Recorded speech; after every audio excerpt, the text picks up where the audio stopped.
Welcome again. एक बार फिर से स्वागत है सभी का।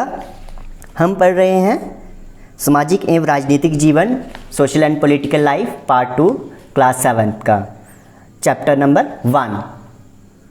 तो चैप्टर 1 समानता है, समानता ऑन इक्वालिटी। इसका पार्ट 2 है। ये पार्ट 1 एक वीडियो है, वो मैं आपको दे चुका हूँ। ये पार्ट 2 है वीडियो का। अब हम आगे पढ़ेंगे। आगे बढ़ने से पहले कैसे हैं आप सभी? मैं हूं दीपक सर। उम्मीद है आप सभी अच्छे होंगे, स्वस्थ होंगे। तो हम यहाँ पढ़ रहे थे मानवीय गरिमा का मूल्य, रिकॉग्नाइजिंग डिग्निटी। तो गरिमा की हमारी लाइफ में क्या वैल्यू होती है, क्यों हम अपनी गरिमा को ठेस नहीं पहुँचने देना चाहते, और कोई अगर हमारी गरिमा को ठेस पहुँचाता है तो हमें कितना बुरा लगता है, आज हम इसके बारे में पढ़ेंगे। आपने पीछे चैप्टर में पीछे जो बात हुई, पीछे जो कहानी आपने ओम प्रकाश वाल्मीकि की देखी, कांता की कहानी देखी और अंसारी दंपति की कहानी देखी। आपने देखा किस तरह ओम प्रकाश वाल्मीकि और अंसारी दंपति के साथ असमानता का व्यवहार हुआ। सभी उसी गरिमा के हकदार हैं जो अन्य किसी व्यक्ति को मिलता है। तो गरिमा के हकदार सत्य है। तो कोई भी हमारी गरिमा को ठेस पहुंचाए तो हमें बुरा लगता है। तो हम पढ़ेंगे किताब से कि किस तरह से अंसारी दंपति के साथ बुरा व्यवहार हुआ और ओम प्रकाश वाल्मीकि के साथ बुरा व्यवहार हुआ। तो हम यहाँ पे पढ़ रहे हैं मानवीय गरिमा का मूल्य, ठीक है। तो रिकॉग्नाइजिंग डिग्निटी। अब तक आप समझ गए होंगे कि प्रायः कुछ लोगों के साथ असमानता का व्यवहार बस इस कारण होता है कि उनका जन्म किस जाति, लिंग या धर्म में हुआ और वे उच्च वर्ग के हैं या मध्यम या निम्न वर्ग के। तो हमारे साथ असमानता का व्यवहार, इनइक्वल, हमें इसलिए ट्रीट किया जाता है कि कभी हमारा जन्म जो है ये देखा जाता है कि हमारे किसी छोटी जाति में तो हमारा जन्म नहीं हुआ, जहाँ हमारा लिंग क्या है, जहाँ स्त्री है, जहाँ हम जहाँ पुरुष हैं, ठीक है, या धर्म हमारा कौन सा है। तो ये सारे रीज़न। तो आपने ओम प्रकाश वाल्मीकि और अंसारी परिवार के साथ असमानता का व्यवहार जातिगत और धर्मगत कारणों से हुआ। ये आपने देखा कि जाति के आधार पर और धर्म के आधार पर उनके साथ भेदभाव हुआ। तो कैसे हुआ ये, कैसे कहानी में आपने देखा कि ओम प्रकाश वाल्मीकि के साथ बुरा व्यवहार होता है।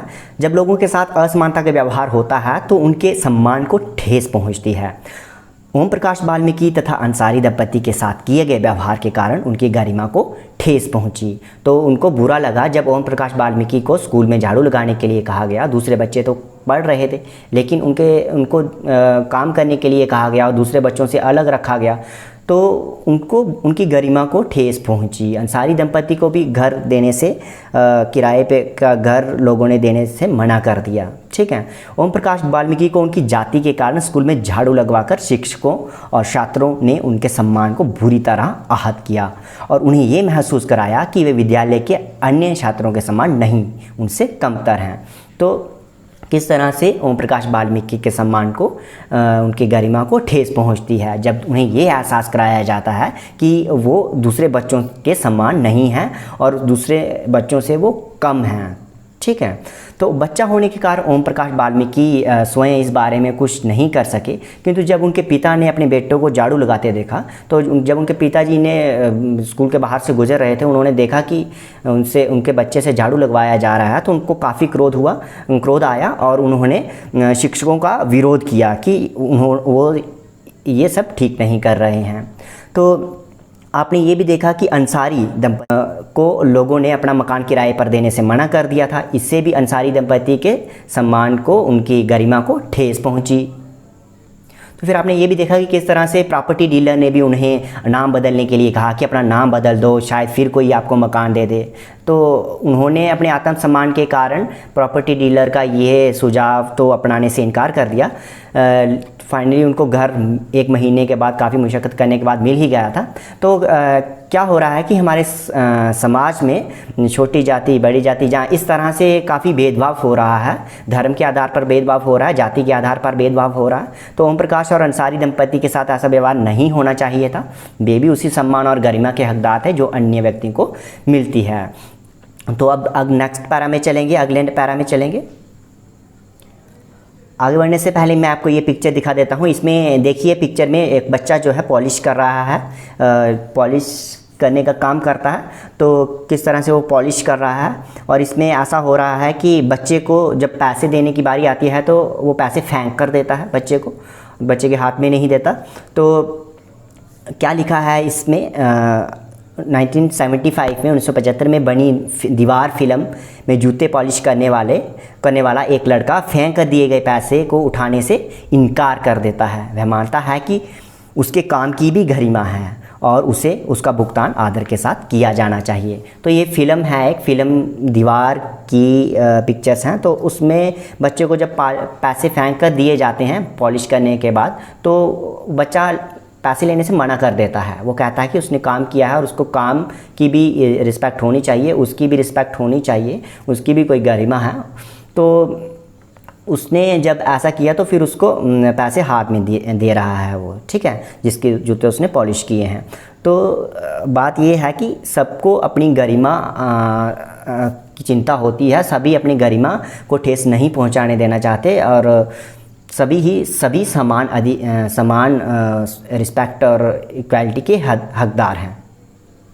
अब नेक्स्ट पैरा शुरू होता है भारतीय लोकतंत्र में समानता। तो देश के सभी व्यक्ति, पुरुष हो चाहे स्त्री हो चाहे किसी भी जाति जहाँ शैक्षिक या आर्थिक पृष्ठभूमि से संबंध रखते हो, समान माने जाते हैं हमारे लोकतंत्र में, हमारे संविधान के द्वारा। तो कानून की दृष्टि में हर व्यक्ति समान है, तो कोई भी डिफरेंस नहीं किया जाता। हमारे संविधान के अनुसार हमारे जो भी कानून हैं उनके अकॉर्डिंग सभी व्यक्ति जो हैं वो बराबर हैं। तो भारतीय लोकतंत्र में समानता, जैसे मैंने पहले आपको पिछले इसमें विधान सभी को, चाहे वो पुरुष हो स्त्री हो, किसी भी जाति या धर्म का हो, है ना, किसी भी आर्थिक पृष्ठभूमि या शैक्षिक पृष्ठभूमि का हो, सभी समान माने जाते हैं। तो माने तो जाते हैं सभी समान, लेकिन ऐसा है नहीं, क्योंकि हमारे समाज में फिर भी लोग हैं जो कानूनों की समझ नहीं रखते हैं और फिर भी असमान व्यवहार एक दूसरे के साथ करते हैं। तो संविधान में, हमारे संविधान में कौन कौन से प्रावधान हैं जो हमें इक्वालिटी, सभी को इक्वालिटी देते हैं, समानता को स्थापित करते हैं। पहला है कानून की दृष्टि में, प्रथम जैसे लिखा हुआ है, मैंने पिंक से हाईलाइट किया हुआ है, यहाँ पढ़ रहे हैं हम। कानून की दृष्टि में हर व्यक्ति समान है, यानी कानून के आगे सभी समान हैं, भले ही वो देश का राष्ट्रपति क्यों ना हो, जहाँ कांता ही क्यों ना हो। कांता की कहानी आपने पढ़ी, जैसे किसी के घर में वो काम करती है, तो कानून की दृष्टि में सभी बराबर हैं। दूसरा प्रावधान क्या है कि कोई भी व्यक्ति, चाहे वो किसी धर्म, जाति, वंश, जन्म स्थान उसका कोई भी हो, जहाँ पुरुष हो जहाँ स्त्री हो, तो उनमें भेदभाव नहीं किया जा सकता, ठीक है। तीसरा प्रावधान क्या है कि हर व्यक्ति सार्वजनिक स्थानों पर जा सकता है। तो सार्वजनिक स्थानों में क्या क्या आता है, होटल आते हैं, दुकानें, बाज़ार, खेल के मैदान, ये सभी सार्वजनिक जगहों पे आते हैं। तो सब लोग सार्वजनिक कुओं, सड़कों और नहाने के घाटों का भी प्रयोग कर सकते हैं। तो ये सब प्रावधान है हमारे संविधान में। चौथा क्या प्रावधान है, अस्पृश्यता का उन्मूलन कर दिया गया है। तो अनटचेबिलिटी जो थी उसको भी ख़त्म कर दिया मतलब में राइट दिया गया है, राइट अगेंस्ट अनटचेबिलिटी, आर्टिकल 17 है, अनुच्छेद 17 है हमारे संविधान में। तो कोई भी अगर अनटचेबिलिटी करता है, जहाँ हमें कहता है कि हम आपको स्पर्श नहीं कर सकते, जहाँ कुछ ऐसा होता है, तो आप सीधे सुप्रीम कोर्ट जा सकते हो। तो किस तरह से समानता लाने के लिए कानून या संविधान हमारा काम करता है। तो समान शासन ने, जो हमारी गवर्नमेंट है, कुछ तो जो समानता लाने के लिए कानून बनाए गए हैं उनके द्वारा समानता लाई जाती है। तो दो तरीके हैं किस तरह से समानता लाई जाती है, पहला कानून के द्वारा और दूसरा सरकार की योजना व कार्यक्रमों द्वारा। अब सरकार की योजना व कार्यक्रम किस प्रकार हैं, तो पहला हमने देख लिया कि कानून हमारे संविधान में क्या क्या प्रावधान हैं, 4 प्रावधान हमने देखे। तो अब हम देखेंगे कि सरकारी योजनाओं से किस तरह से समाज में समानता लाई जाती है। तो कानून में तो ऐसे बहुत सारे हैं जो हमारे अधिकार की रक्षा करते हैं, लेकिन फिर भी असमानता का व्यवहार हमारे समाज में होता है। तो कानून की हेल्प से बहुत सारे लोगों को समान अवसर अब मिल रहे हैं, पहले समान अवसर नहीं मिलते थे। तो अब हम बात करते हैं कि सरकारी योजनाओं के द्वारा किस तरह से समाज में समानता लाने की कोशिश की जा रही है। तो हम नेक्स्ट पैरा पढ़ रहे हैं। इस दिशा में सरकार द्वारा उठाया गया एक कदम है मध्याह्न भोजन की व्यवस्था। तो क्या है ये? मिड डे मील स्कीम है, ठीक है, मध्याह्न भोजन की व्यवस्था। तो गवर्नमेंट ने ये स्कीम शुरू की है। इस स्कीम में जो भी सरकारी प्राथमिक स्कूल हैं, अब तो माध्यमिक स्कूलों तक भी ये स्कीम शुरू हो गई है। तो सबसे पहले इस स्कीम में होता क्या है, इस व्यवस्था में क्या है कि जो दोपहर का भोजन है वो बच्चों को स्कूल में ही दिया जाता है। इस स्कीम को सबसे पहले किसने शुरू किया था? तमिलनाडु राज्य ने शुरू किया था। और 2001 में हमारे सुप्रीम कोर्ट, उच्चतम न्यायालय ने सभी राज्य सरकारों को, सभी स्टेट गवर्नमेंट को ये कहा कि वो 6 महीने के अंदर अंदर इस स्कीम को अपने सभी सरकारी स्कूलों में शुरू कर दें। इसका सुप्रीम कोर्ट ने, उच्चतम न्यायालय ने निर्देश दिया। तो इससे काफ़ी अच्छा प्रभाव पड़ा। जो गरीब बच्चे थे उन्होंने स्कूल में प्रवेश लेना शुरू कर दिया और नियमित वो स्कूल में जाते थे। उनकी अटेंडेंस स्कूल में बढ़ गई, उपस्थिति में सुधार आया। और शिक्षक ये भी कहते हैं कि जो बच्चे दोपहर को घर खाना खाने जाते थे तो वो आते ही नहीं थे दोबारा स्कूल में, अब वो स्कूल में ही भोजन करते हैं, खाना मिलता है उनको और पढ़ाई भी करते हैं वो। और कभी कभी ऐसा होता था कि जो माताएं होती थी बच्चों की, उनको बच्चों को भोजन के लिए देने के लिए घर आना पड़ता था अपना काम छोड़कर। अब उनको ऐसा नहीं करना पड़ता है, ठीक है। और एक बात ये भी हुई समानता की एक दिशा में कि स्कूल में जो निम्न और उच्च जाति के बच्चे एक साथ भोजन करते थे और दलित महिलाओं को भी काम पे रखा गया था। तो यहाँ पे उच्च नीच का भाव भी कम होता है। तो मध्याह्न भोजन कार्यक्रम ने जो निर्धन विद्यार्थी थे उनकी भूख मिटाने में काफ़ी हेल्प की है। तो बच्चे अब पढ़ाई पर ध्यान केंद्रित कर पाते हैं। अब मध्याह्न भोजन योजना से बच्चों की स्कूल में प्रवेश और उपस्थिति तो बढ़ी है, लेकिन अब भी काफ़ी अंतर है। जो बच्चे सरकारी स्कूलों में जाते हैं, जहाँ जो बच्चे निजी स्कूलों में जाते हैं, जहाँ अमीरों के बच्चे पढ़ते हैं, दोनों की स्थितियों में बहुत फ़र्क है। तो आगे बढ़ने से पहले मैं आपको हमारी संसद की पिक्चर दिखाऊंगा, ठीक है। ये हमारी संसद है। यहाँ पे देखो आपको लोग दिख रहे हैं सारे, ठीक है। ये भी एक इक्वालिटी शो करता है, ठीक है। सभी ने क्योंकि सरकार को चुना होता है, सभी ने अपना वोट दिया होता है लोकतंत्र में और अपने प्रतिनिधि को चुना होता है। वही प्रतिनिधि हमारा प्रतिनिधित्व करता है, ठीक है। संसद हमारे लोकतंत्र का आधार स्तंभ है और हम अपने निर्वाचित प्रतिनिधियों के माध्यम से उसमें प्रतिनिधित्व पाते हैं। तो आज भी ऐसे स्कूल हैं जहां पे ओम प्रकाश वाल्मीकि जैसे दलित बच्चों के साथ भेदभाव और असमानता का व्यवहार किया जाता है, ठीक है। उन्हें असमान समझा जाता है और उनके सम्मान की भी रक्षा नहीं होती है। ऐसा इसलिए होता है क्योंकि लोग कानून को नहीं समझते हैं और उस कानून को समझने से इनकार भी कर देते हैं, ठीक है। तो डॉक्टर भीमराव अंबेडकर जी ने कुछ बातें कही हैं, अभी मैं पहले उनको दिखा देता हूँ।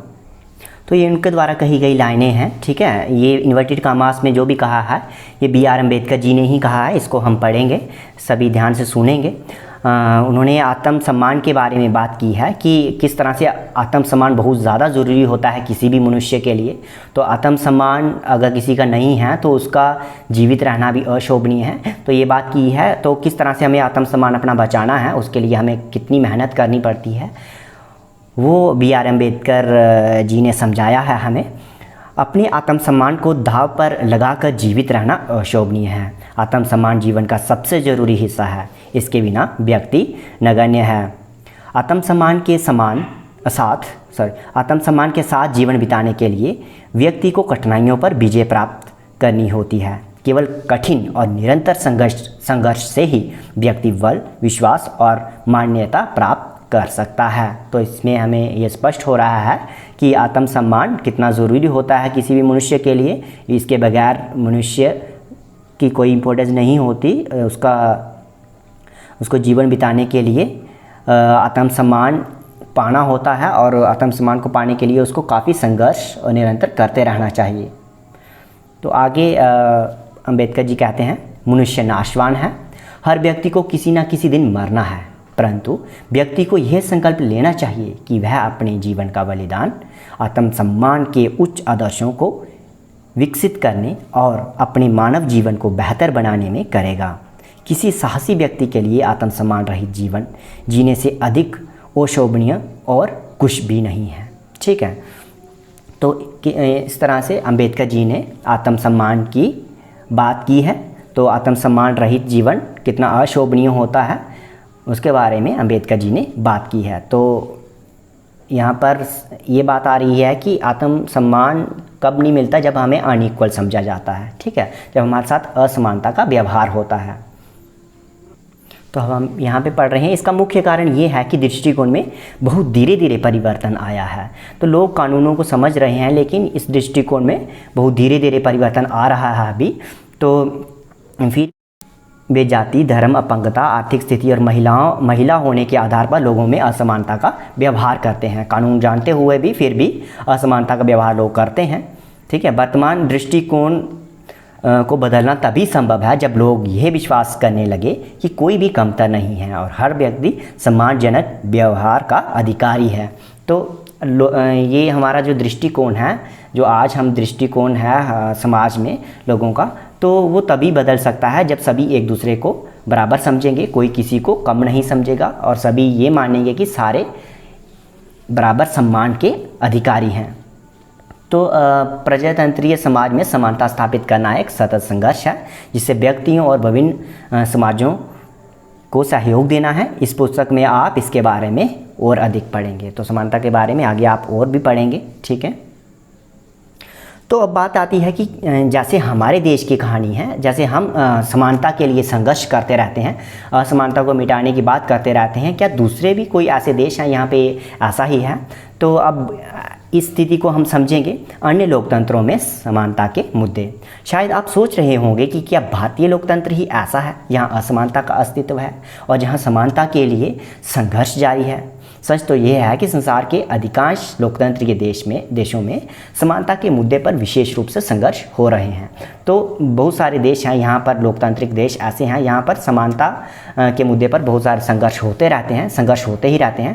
पहली एग्जाम्पल आती है हमारे लिए अफ्रीकी अमेरिकन लोग। तो अफ्रीकी अमेरिकन लोग कौन थे? ये वो लोग थे ये वो लोग हैं अभी भी अमेरिका में जिनके पूर्वज अमेरिका में गुलाम थे और उनको लेबर कहाँ से लाया गया था? अफ्रीका से लाया गया था और फिर वो लोग वहीं पे बस गए और इन लोगों के साथ आज भी असमानता का व्यवहार होता है।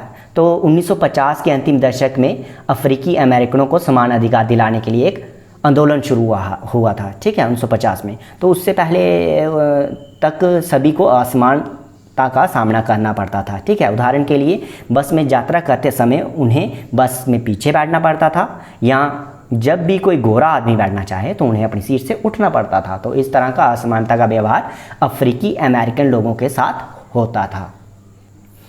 तो ये पिक्चर है अफ्रीकी अमेरिकन रोज़ा पार्क्स की। इनके बारे में अभी हम पढ़ें।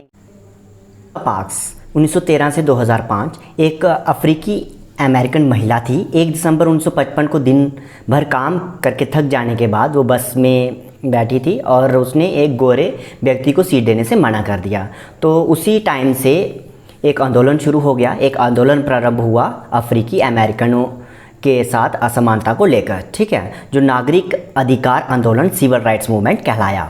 1964 के नागरिक अधिकार अधिनियम ने नस्ल, धर्म और राष्ट्रीय मूल के आधार पर भेदभाव निषेध कर दिया था। यानी नस्ल के आधार पर, नस्ल जैसे अफ्रीकी और अमेरिकी, गोरे और काले का कोई भेदभाव नहीं होगा, अफ्रीकी और अमेरिकन के बीच कोई भेदभाव नहीं होगा, धर्म के आधार पर कोई भेदभाव नहीं होगा, और राष्ट्रीय मूल यानी अफ्रीका का बेशक मूल निवासी वो अफ्रीका का हो और अमेरिका में रहता हो, इस आधार पर भी कोई भेदभाव नहीं हो सकता था इस नागरिक अधिकार अधिनियम के तहत, ठीक है। इस अधिनियम में ये भी कहा गया कि अफ्रीकी अमेरिकन बच्चों के लिए जो सारे स्कूल हैं वो खोल दिए जाएंगे। अब अफ्रीकी अमेरिकन बच्चे होंगे जो किसी भी स्कूल में पढ़ सकते हैं। तो अब उनके लिए जो स्कूल अलग से बनाए गए थे, सिर्फ उन्हीं में नहीं जा सकते थे, वो किसी भी स्कूल में एडमिशन ले सकते थे। लेकिन फिर भी जो अफ्रीकी अमेरिकन बच्चे थे वो गरीब थे और वो बड़े स्कूलों में एडमिशन नहीं ले सकते थे, और जहाँ पे वो बच्चे पढ़ते थे, जिन स्कूलों में वो बच्चे पढ़ते थे, वहाँ पे जो टीचर्स थे उनकी योग्यता भी कम रहती थी, एलिजिबिलिटी कम थी और कम पढ़े लिखे शिक्षक उन बच्चों को पढ़ाते थे। जबकि जो गोरे विद्यार्थी थे वो प्राइवेट स्कूलों में जाते थे, निजी स्कूलों में जाते थे, और उन निजी स्कूलों का स्तर सरकारी स्कूलों से काफ़ी ऊँचा था। तो आगे बढ़ते हैं। अब पढ़ रहे हैं हम संविधान के भारत के संविधान के अनुच्छेद 15 के अंश। तो 15 आर्टिकल 15 हमारे कॉन्स्टिट्यूशन का क्या बताता है? ये हमें बताता है कि कोई भी राज्य किसी नागरिक के विरुद्ध केवल धर्म, मूलवंश, जाति, लिंग, जन्म स्थान या इनमें से किसी भी के आधार पर भेदभाव नहीं करेगा। कि स्टेट जो है गवर्नमेंट कोई भी कहीं का भी हो, बेशक किसी भी धर्म का हो, किसी भी जाति का हो, भले स्त्री हो पुरुष हो, उसके आधार पर भेदभाव नहीं किया जाएगा। कोई भी सार्वजनिक स्थान है, जैसे दुकान है, भोजनालय हैं, होटल हैं, सार्वजनिक मनोरंजन के स्थान हैं, वहाँ पे कोई भी आ जा सकता है, किसी के प्रवेश करने पर मना नहीं है। राज्य निधि से पोषित या साधारणतः जनता के प्रयोग के लिए समर्पित।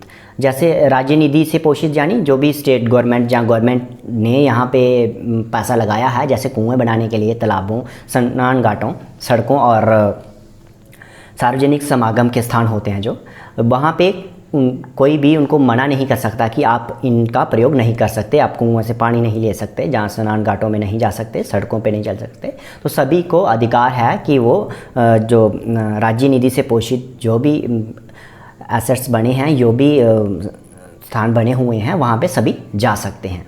तो एक तरह से अनुच्छेद 15 इक्वलिटी की बात करता है। इक्वलिटी की, कोई भी छोटा या बड़ा नहीं है, सभी को समान अधिकार है। अब लोकतंत्र की चुनौती। लोकतंत्र किसी भी डेमोक्रेसी के आगे क्या चुनौती रहती है? कोई भी देश जो है पूरी तरह से लोकतंत्र नहीं होता है। हमेशा से कुछ ऐसे समुदाय और ऐसे व्यक्ति होते हैं जो लोकतंत्र को नए नए अर्थ देते हैं। और ये क्यों होता है? क्योंकि समाज में ज़्यादा से ज़्यादा समानता, इक्वलिटी लाने की जदोजहद में लोग लगे रहते हैं। ठीक है, इसके केंद्र में वह संघर्ष है जो सब व्यक्तियों को समानता और सम्मान दिलाने का पक्षधर है। तो इस किताब में आप पढ़ेंगे कि किस तरह समानता का प्रश्न भारतीय लोकतंत्र में हमारे दैनिक जीवन के विभिन्न पहलुओं को प्रभावित करता है। अब इन पाठों को पढ़ते हुए विचार कीजिए। आपको विचार करना है कि क्या सब व्यक्तियों की समानता और उनके आत्मसम्मान को ऊंचा रखने की भावना को लोग स्वीकार कर रहे हैं या नहीं। तो क्या सभी व्यक्ति जो हैं उनकी समानता का ख्याल सभी रख रहे हैं, जहाँ उनके आत्मसम्मान को ऊंचा रखने की भावना सब में है या नहीं, जहाँ क्या इस बात को लोग स्वीकार कर पा रहे हैं। तो ये आपने मन में विचार करना है। तो अब चलते हैं अभ्यास के प्रश्नों पर। जैसे आपने पढ़ा मध्याह्न भोजन के बारे में, मध्याह्न भोजन कार्यक्रम के बारे में। तो मध्याह्न भोजन कार्यक्रम क्या है? Mid day meal scheme.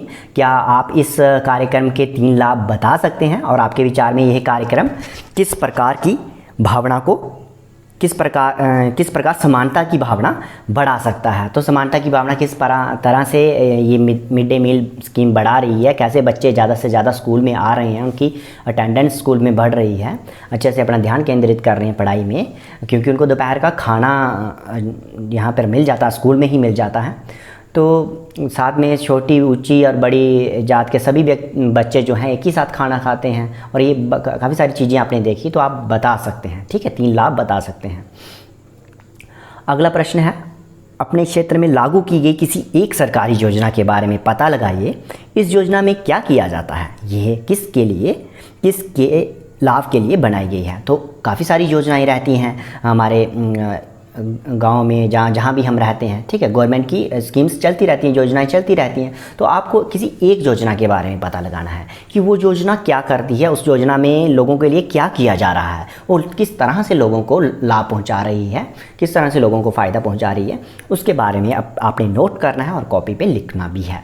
ठीक, तो अब जैसे एनसीईआरटी के लास्ट में जो प्रश्न है, इसमें से 1-2 प्रश्न आपने कर भी लिए हैं, लेकिन मैं सभी डिस्कस करूँगा। पहला है, लोकतंत्र में सार्वभौमिक वयस्क मताधिकार क्यों महत्वपूर्ण है? ये कोई प्रश्न आपने किया है। दूसरा है, बॉक्स में दिए गए संविधान के अनुच्छेद 15 के अंश को पुनः पढ़िए और 2 ऐसे तरीके बताइए जिनसे यह अनुच्छेद असमानता को दूर करता है। तो ये अनुच्छेद 15 के बारे में आपने पढ़ा, काफ़ी डिटेल में मैंने भी आपको बताया, तो उसको आपने दोबारा से पढ़ना है और वो किस तरह से असमानता को दूर करना है, ये आपने लिखना है। तीसरा प्रश्न है, ओम प्रकाश वाल्मीकि का अनुभव अंसारी दंपति के अनुभव से किस प्रकार मिलता है? तो ये मैंने आपको ऑलरेडी बता दिया है। प्रश्न 4, कानून के सामने सब व्यक्ति बराबर हैं, इस कथन से आप क्या समझते हैं? आपके विचार से यह लोकतंत्र में महत्वपूर्ण क्यों है? तो कानून के सामने सभी बराबर हैं, तो ये आपने पढ़ा कि भले ही राष्ट्रपति क्यों ना हो, जहाँ कांता जैसी औरत जो किसी के घर में काम करती है, कानून की नज़र में सभी बराबर हैं। ठीक है, तो इन सभी प्रश्नों के उत्तर आपको किताब में से ही मिल जाएंगे। आप दोबारा से देखेंगे, अच्छे से पढ़ेंगे तो आपको आंसर मिल जाएंगे किताब में से ही, या जो आपने पढ़ा। ठीक है, आप वीडियो को दोबारा से भी देख सकते हैं, तो आपको कोई दूसरे सोर्सेस को यूज़ करने की ज़रूरत नहीं है।